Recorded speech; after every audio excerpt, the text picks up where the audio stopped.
Diaspora News Channel. Russian President Putin says Africa is a cemetery for Africans. Before you form an opinion, first let me read you the whole quote of what he said. Putin says, quote, Africa will never be independent. Africans believe in Europeans, Americans, Chinese more than themselves. They don't trust themselves at all.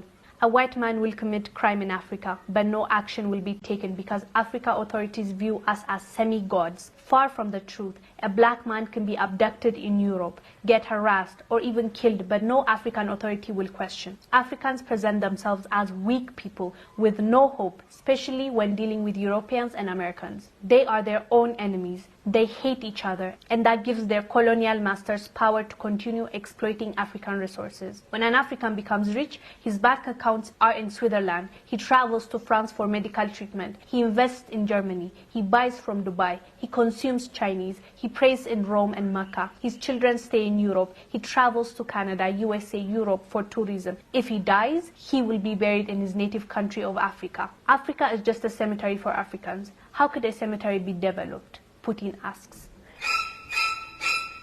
That's how it felt, really, hearing this from him. But let's be honest, let's have a real conversation. Is he really wrong? Is he telling the truth, or is he lying? Let's be honest with ourselves, Africans. It's time to really reflect. Let's see. Which statement he made is wrong? It sucks hearing this from another person. It sucks that somebody had a view about how we act, how we move, and said that about us publicly, and that's a leader of a nation, Russia. It's not really nice to hear that from another person. That's definitely his observation. He's entitled to his opinion, but let's talk about his opinion.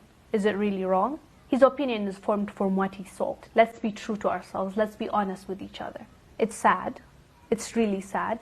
But this is what's happening right now. If we want to see the change that we want, we need to be honest with ourselves. We need to see the truth. We need to reflect, and we need to change what needs to be changed. From what Putin said, most of it is right. Let's be clear. Our leaders see the white man as semi-gods. He said it. He even said, it's not true, but you guys think we're gods. How awful is that to hear? They know their power. Get that. We believe that they are semi-gods. Don't get me wrong. Part of it is psychological. Part of it is because of colonialism. At the end of the day, it had an impact on the minds of the people, our ancestors. It left something, some scar. So without knowing it, psychologically, we're kind of colonized as well. We need to now break that chain and come out of it. That's the main thing now. We're discussing this because I think it's important, because I believe it's important. If we really look at ourselves and see where we're going wrong, we can fix it. I believe our politicians, our leaders, believe that these guys are semi-gods.